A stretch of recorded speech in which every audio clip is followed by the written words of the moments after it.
October 14th, 1943. An SS officer walks into a tailor shop inside Sobibor death camp. He's here for a leather jacket, stolen from a murdered prisoner that morning. He admires himself in the mirror. Behind him, the Jewish tailor quietly locks the door. Two prisoners step from the shadows, each gripping a hatchet. Before the Nazi can turn, the first axe swings.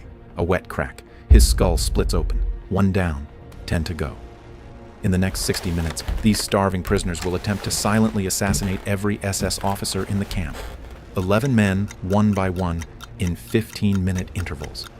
Then 600 inmates will march out the front gate together.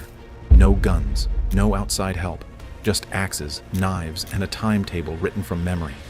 And the most insane part? The plan is working until 4:50 p.m. when the deadliest guard in the camp is still alive and prowling the yard. How do unarmed prisoners hunt 11 Nazis? And what breaks the plan at 4:50 p.m.? October 1943. Sobibor's gas chambers had already killed an estimated 250,000 people.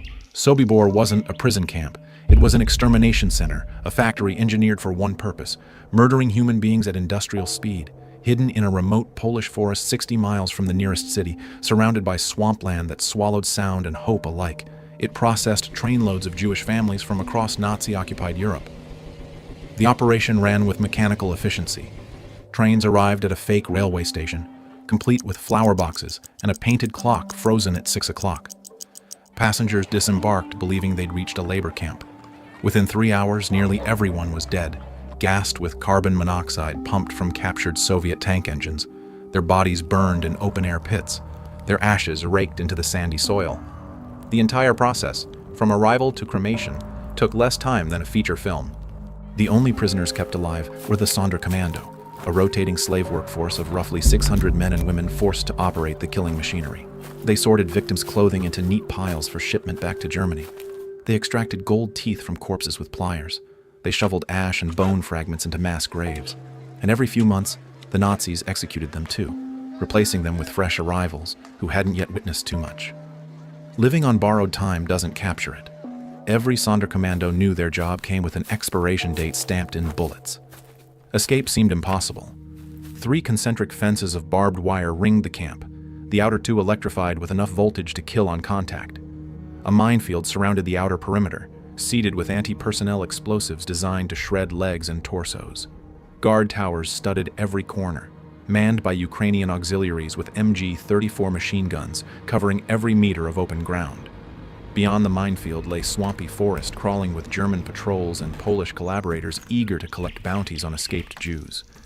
Previous escape attempts had ended in mass executions. One group tunneled for weeks beneath the barracks, hit a buried mine, and died in a hail of bullets. Another handful slipped away during a forest work detail. Most were hunted down within 48 hours, their bodies displayed in the roll call yard as a warning. The message was absolute. Sobibor was a one-way door. You entered upright, you left as smoke. But by autumn 1943, doing nothing was even deadlier. Rumors spread through the barracks in terrified whispers.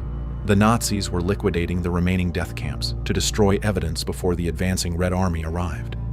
Treblinka had been dismantled in August, its surviving workers shot and buried in the same pits they'd filled with victims. Belzec was already bulldozed, planted over with crops. Sobibor was next. The prisoners knew what liquidation meant. Mass graves dug just outside the fence, a bullet in the back of the head, then silence forever. Escape wasn't a fantasy anymore. It was the only alternative to certain executions. On September 23, 1943, a transport from Minsk rattled into Sobibor's rail siding. Of the 2,000 Jewish deportees aboard, nearly all were marched directly to the gas chambers within the hour.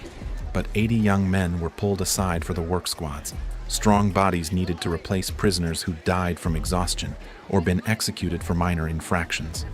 Among them stood a tall, battle-scarred Soviet Army lieutenant named Alexander Pechersky, called Sasha by his men. Sasha was a 34-year-old Jewish officer who'd been captured at the Battle of Vyazma in October 1941. He'd survived 2 years of Nazi POW camps, multiple escape attempts, brutal interrogations, and a death march through occupied Belarus. He arrived at Sobibor with a soldier's discipline, a strategist's mind, and one fixed idea. He would not die passively. Leon Feldhendler noticed him immediately. Feldhendler was a 32-year-old Polish Jew, the former head of the Judenrat in Zolkiew, who'd been secretly organizing a resistance cell inside the camp for months. He had courage, contacts among the work details, and a burning will to act, but no military training. His previous escape plans had collapsed for lack of tactical knowledge.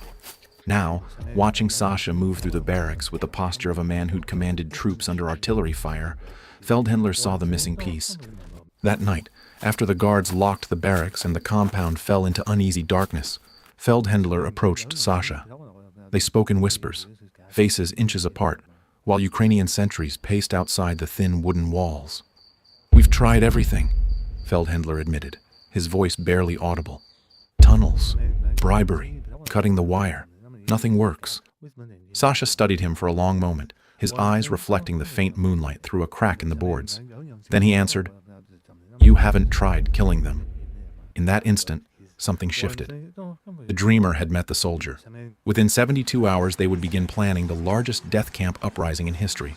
What neither man knew was that fate would force them to execute it 3 weeks early, ready or not. What kind of plan could possibly work against armed guards, minefields, and machine gun towers? And why would removing 2 specific Nazis from the camp accelerate everything by 72 hours? Sasha Pechersky spent his first week at Sobibor doing reconnaissance. He memorized guard rotations, which towers changed shift at which hours, which sentries smoked cigarettes and looked away. He counted rifles, estimated ammunition stores, mapped the fences, the gates, the blind spots between watchtowers where a running man might survive for 30 meters. And he noticed something the long-term prisoners had stopped seeing. The SS officers at Sobibor had grown fat and sloppy. These Nazis treated the death camp like a private luxury resort. They wore wristwatches looted from murdered deportees. They drank confiscated vodka and French cognac every night in the officers' mess. They strutted around in tailored coats, stripped from victims' luggage, admiring themselves in mirrors while 600 prisoners starved on watery soup. Greed had made them careless. They wandered the camp unarmed, trusting the fences and towers to do their killing for them. And Sasha realized he could weaponize that greed against them. The plan he devised with Feldhendler was brilliantly simple and horrifyingly risky. They would lure SS officers into isolated workshops one by one, using the Nazis' own appetite for stolen goods as bait. Word would spread that special items had arrived on the latest transport. A beautiful leather coat in the tailor shop, hand-stitched cavalry boots at the cobbler's, a gold pocket watch in the sorting depot. Each officer would receive a personal invitation to come collect his prize at a specific time, and each officer would walk into an ambush. If you're finding this story gripping, do me a favor, hit subscribe. This channel uncovers the most unbelievable true stories from history, and you won't want to miss what's coming next. Now back to Sobibor, where the clock is about to start ticking. The conspirators created a kill schedule with 15-minute intervals, timed to a salvaged pocket watch hidden in the carpentry shed. 4 p.m. Acting Commandant Niemann arrives at the tailor shop for his leather jacket. 4:15 p.m. Untersturmführer Josef Wolf visits the cobbler for custom boots. 4:30 p.m. Rudolf Beckmann enters the sorting warehouse for a gold watch, and so on through 11 targets. By 5 p.m., when the daily roll call would force all prisoners to assemble in the main yard, most of Sobibor's German leadership would be dead. The conspirators would cut phone lines, disable the camp's generator if possible, and decapitate the chain of command in a single hour of silent violence. Then came the most audacious part, the escape itself. At roll call, 600 prisoners would line up as usual, feigning normalcy. On Sasha's signal, they would march toward the main gate in formation, as if departing for an external work detail. Without their German superiors barking orders, the Ukrainian tower guards might hesitate, confused by the sudden mass movement. If everything went perfectly, the entire camp might simply walk out the front gate before anyone realized what was happening. It was a long shot measured in seconds and blood, but it was the only shot they had. By early October, the conspirators had assembled their hit list, recruited their executioners from the most trusted prisoners, and hidden weapons throughout the camp. Hatchets from the carpentry shed, knives forged from scrap metal in the blacksmith's forge, 2 rifles and a pistol smuggled from the armory under a drunken guard's nose. They set the date, October 17th. Then, on October 13th, everything accelerated. Prisoners working near the administration building overheard devastating news. Commandant Franz Reichleitner had left the camp for a trip to Germany. Even more astonishing, his deputy Gustav Wagner, the most sadistic officer in Sobibor, known for shooting prisoners at random during roll call, for crushing skulls with a shovel, for selecting children for the gas chambers with a smile, was also absent. The two most dangerous men in the camp were gone simultaneously. This was either a gift or a trap. Sasha made the call within hours. They would strike tomorrow. October 14th. The power vacuum wouldn't last. If they waited for the 17th, Reichleitner or Wagner might return, and the opportunity would evaporate. Ready or not, the revolt was now 20 hours away. That night, whispered orders rippled through the barracks like an electric current. Knives were sharpened on concrete. Assignments were confirmed with nods and hand signals. Sasha briefed his team leaders on every detail.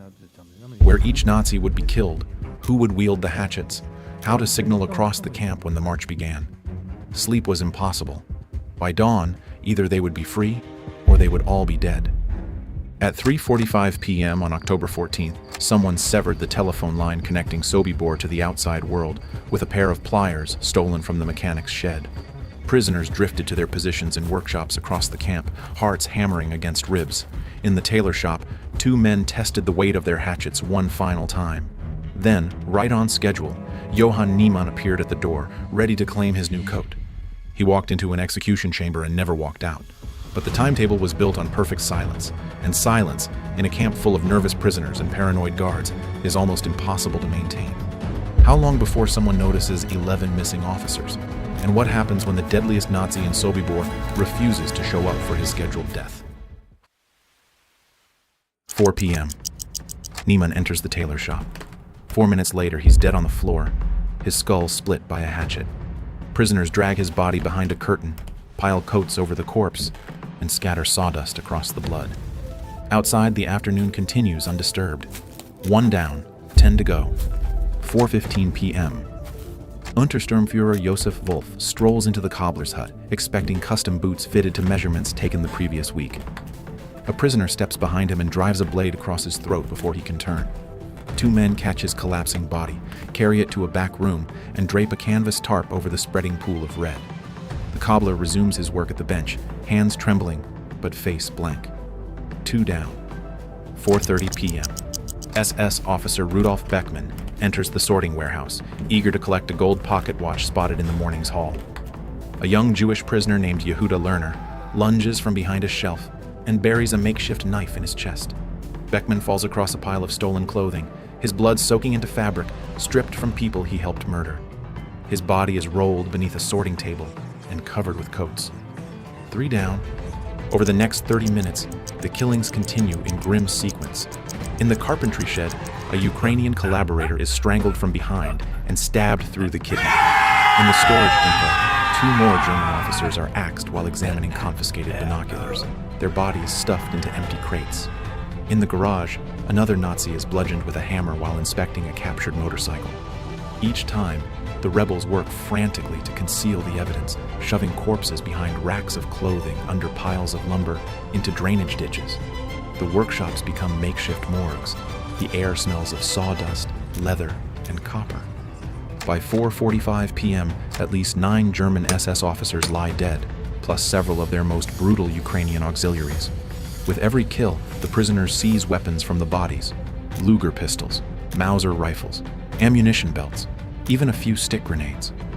Men who woke up that morning with nothing but wooden spoons now grip loaded German firearms, their hands slick with their enemy's blood. The balance of power is shifting, barely, invisibly, but shifting. Yet every passing minute multiplies the danger. Hiding 1 body is manageable. Hiding a dozen is a logistical nightmare balanced on razor wire. In one workshop, a prisoner assassin can't move a corpse in time for the next scheduled arrival, so he props the dead Nazi upright in a chair, hat tilted low over the ruined face as if napping off a heavy lunch. In another, a rebel mops furiously at a blood trail creeping toward the open doorway, while a guard smokes a cigarette 10 feet away, oblivious. It's a macabre juggling act. Kill, hide, clean, smile, kill again. Outside in the yards, hundreds of prisoners continue their routines, raking leaves into piles, splitting firewood, hauling bundles of sorted clothing while stealing terrified glances toward the workshops. They see SS officers enter the buildings. They don't see them come out. The tension is suffocating. a pressure building behind every eye. One wrong word, one nervous twitch, one guard who wonders why he hasn't seen Niemann in an hour, and everything explodes. Then, at 4:50 p.m., the plan hits its first catastrophic snag. SS Oberscharführer Karl Frenzel, one of the cruelest guards in the camp, responsible for countless beatings and executions, known to kill prisoners for sport, is still alive. He was supposed to be dead by now, lured to the carpentry shop and killed like the others. But Frenzel never showed up for his appointment. He's somewhere in the camp, pistol on his hip, entirely unaware that his colleagues are being butchered around him. Maybe he got distracted by paperwork. Maybe a sixth sense kept him away. Whatever the reason, Frenzel is now a roaming wild card with 10 minutes left until roll call. If he notices the missing officers, if he stumbles onto a body, if he sees a speck of blood on someone's cuff, the alarm goes up and 600 prisoners face machine gun fire in an open yard. 10 minutes, 11 confirmed kills, one living Nazi who can destroy everything, and the clock is still ticking toward 5. What finally breaks the silence? And when the shooting starts, how does anyone survive a minefield designed to shred human bodies into fragments? 4:55 p.m., 5 minutes before roll call. A sharp whistle shrieks across the compound, followed by the camp siren's wailing scream. Someone has found a body, or noticed a severed phone line, or simply registered the impossible absence of every German officer. The careful deception shatters in a single breath. SS Unterscharführer Erich Bauer, returning from an errand at a nearby village, stumbles onto a corpse behind the sorting depot, an officer's boot protruding from beneath a canvas tarp. He yanks his pistol and opens fire on the nearest group of prisoners, screaming in German. In the same heartbeat, Karl Frenzel spots the chaos and sprints toward a watchtower, bellowing, Aufstand! Aufstand! Uprising! The quiet phase is over. Now it's war. Sasha Pechersky doesn't hesitate. He vaults onto a wooden table in the assembly yard, facing hundreds of terrified prisoners who've frozen mid-step. His voice cuts through the gunfire like a blade. Comrades, forward, to the gate! For one suspended second, no one moves.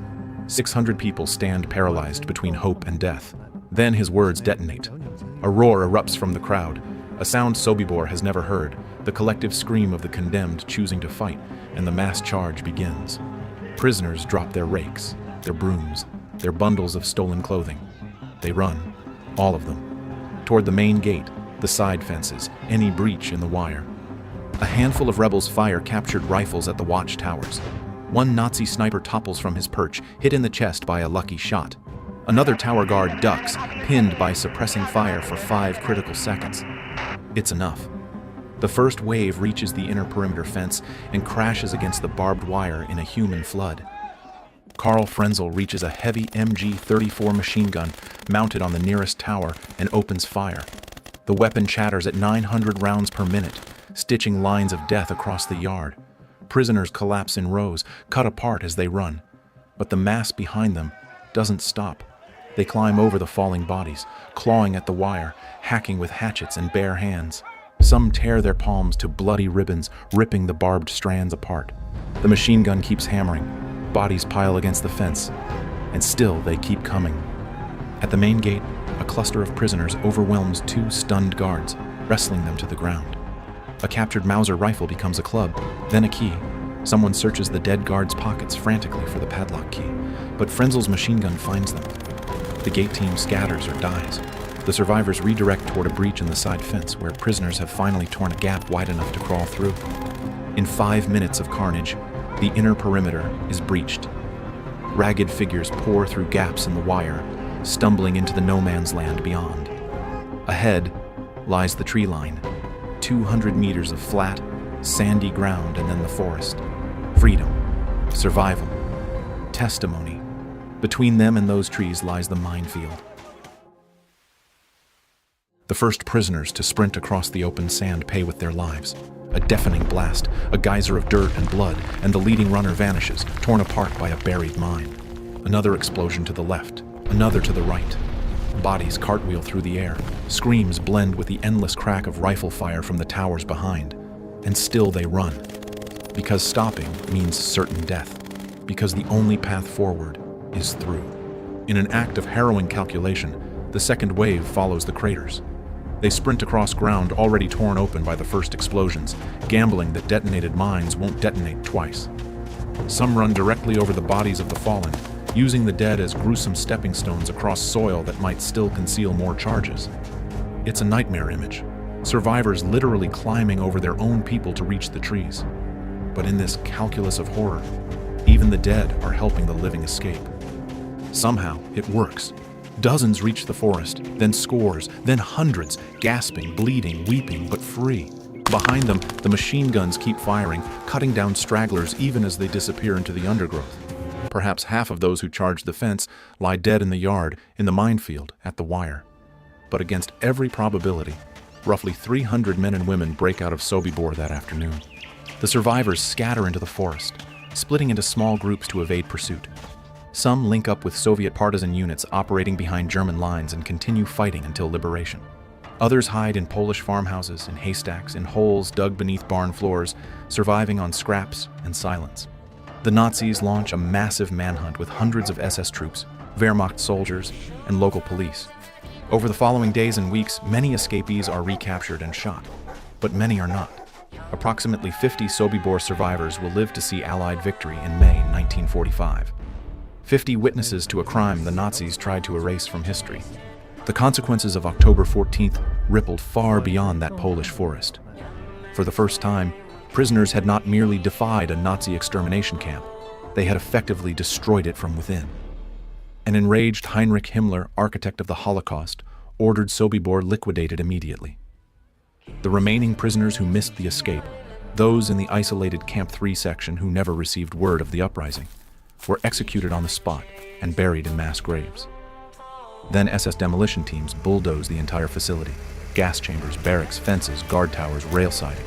They paved the site with asphalt, planted crops over the mass graves, and eventually seeded pine trees to camouflage the terrain. On official German maps, Sobibor ceased to exist. The Nazis believed they had buried their crime forever. They were wrong. Sasha Pechersky survived the war, escaped through the forest to Soviet partisan lines, and eventually rejoined the Red Army to fight until Berlin fell. He spent decades afterward battling Soviet authorities who wanted to suppress the specifically Jewish nature of the Holocaust, fighting to have Sobibor's story told. Leon Feldhendler survived the escape, but was murdered by anti-Semitic Polish nationalists in Lublin in April 1945, just days before Germany's final surrender. The other survivors scattered across the world, to Israel, America, Australia, but they testified at war crimes trials, wrote memoirs, gave interviews, and ensured that 250,000 voices would not be silenced by Nazi bulldozers. In the end, the prisoners' greatest weapon wasn't smuggled rifles or sharpened hatchets. It was the understanding that their tormentors had grown lazy, and the courage to exploit that weakness in a single, irreversible hour. They turned Nazi greed into a trap. They transformed a death factory into an execution ground for its own operators. And they proved that even in the darkest machinery of genocide, resistance remained possible. The pine trees at Sobibor still stand today, whispering above soil that holds 250,000 murdered souls. But thanks to a Soviet officer, a Polish organizer, and 600 prisoners who refused to die quietly, those whispers carry a story the killers never wanted told. The revolt at Sobibor wasn't the only time prisoners escaped a death camp. A similar thing happened at Stalag Luft 3, but this time it involves tunneling from inside a gym horse,